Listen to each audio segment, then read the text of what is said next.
As hinted at the conclusion of Daredevil Season 3, the first episode of Daredevil Born Again begins with Matt Murdock, Foggy Nelson, and Karen Page leaving their office to travel to Josie's pub for a drink and to say goodbye to Cherry, a retiring NYC police officer. Cherry complains that the emergence of vigilantes like Daredevil and White Tiger is rendering the police obsolete, while Foggy jokes with Christine McDuffie, an associate district attorney, about why he is operating out of a storefront with his buddies rather than a legitimate company. Foggy and McDuffie's talk turns to a burglar named Benny who has allegedly been charged with stealing a few bottles of Lafitte Rothschild from Red Hook, a bonded warehouse, a place where imported goods are kept without having to pay taxes. Foggy believes Benny will be found not guilty, but McDuffie doesn't share his opinion. When Benny phones Foggy to inform him that someone is trying to kill him, the initial humorous encounter becomes tense. Matt goes to help Benny when Foggy tells him that he is at his apartment, but it all turns out to be a deception to get Matt to distance himself from Foggy so Bullseye can kill him. By the time Matt doubles back, Foggy has already died in front of Josie's, which sets up a vicious altercation between Bullseye and Daredevil that culminates with Matt throwing Benjamin Poindexter off the bar's roof. They're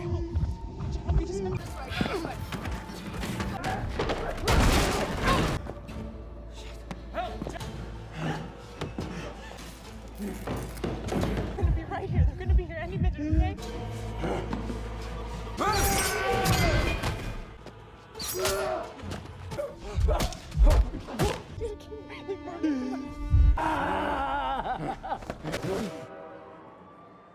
Poindexter's strengthened spine allows him to live, but Matt knows he has gone beyond what he vowed never to do. He therefore discards his helmet, letting Jerry know who he is.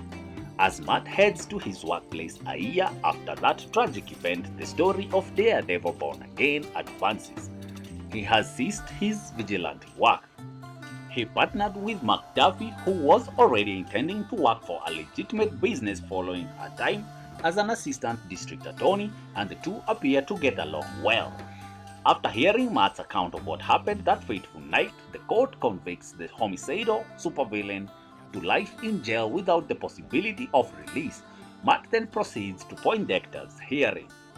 Knowing that justice has been served and that Poindexter will be held accountable for his misdeeds causes Matt and Karen, who arrives at the 11th hour, to exhale with relief. However, it becomes clear that Matt and Karen haven't spoken since Foggy's passing when they eventually sit down to talk. As Matt dealt with the death of his friend, he abandoned Karen.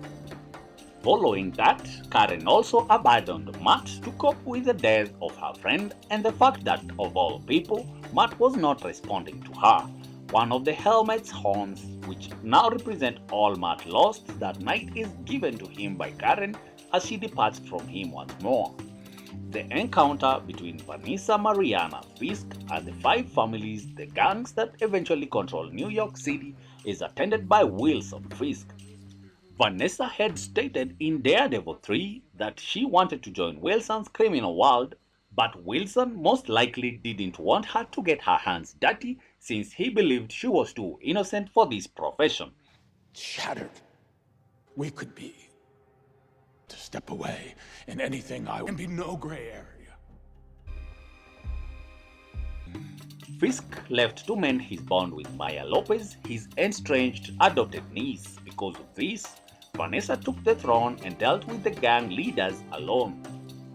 Given that the goons almost instantly depart the premises after Wilson's dramatic entrance, and without asking Vanessa's permission, it is evident that Wilson is still in charge even if he is on leave. Vanessa expresses her displeasure with Wilson's small power move rather loudly. Wilson raises the subject of going into politics and hiding his criminal history. Vanessa contends that she was the one who made the company resistant to attacks of any type while Wilson was away. Wilson expresses gratitude to her for doing so and suggests that they should maintain it that way so he may run for mayor of New York City. Matt receives the shock of his life when he finds out about this during a press briefing from Fisk. We see excerpts from the Voice Pop interviews of Bibi Urich, the niece of the journalist Ben Urich, who was assassinated by Fisk.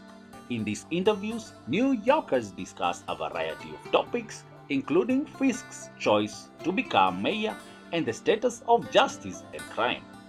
In the meantime, we see Fisk's handlers, Sheila Rivera, Buck Cashman, and Daniel Blake in his war room.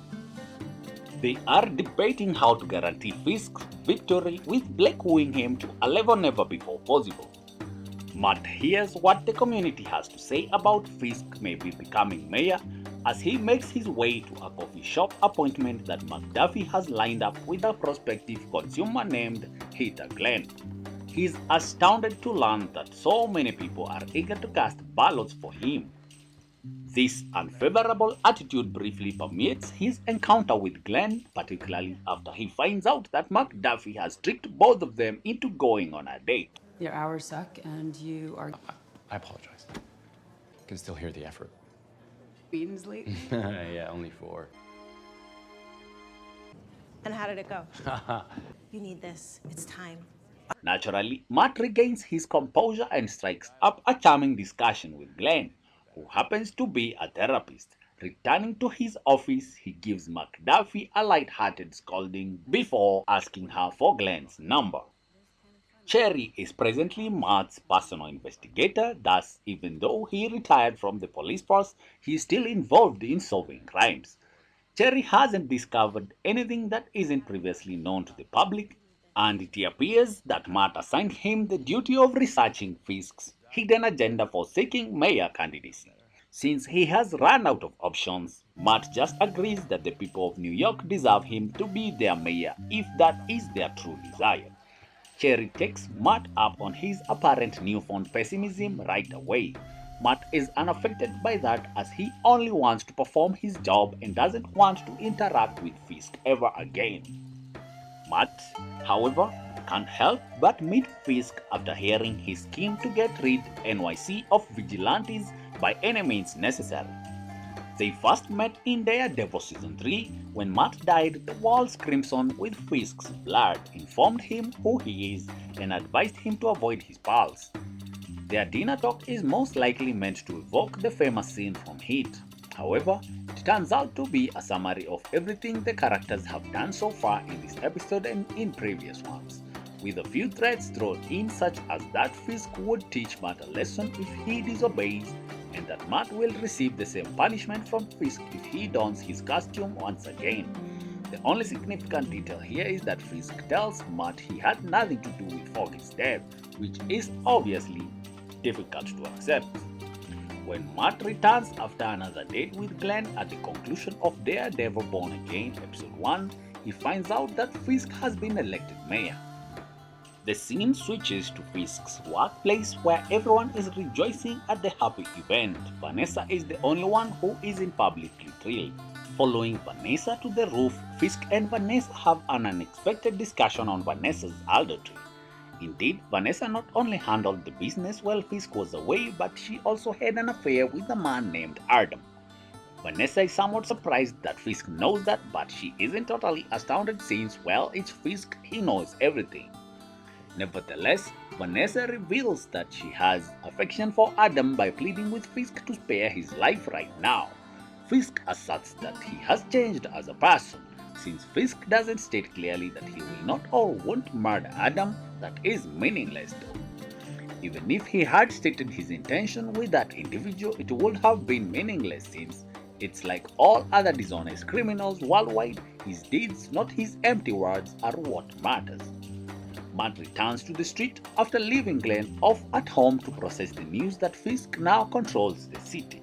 Indeed, he stated that the city needs someone like Fisk, but Matt isn't indifferent enough to ignore what happens to New York City.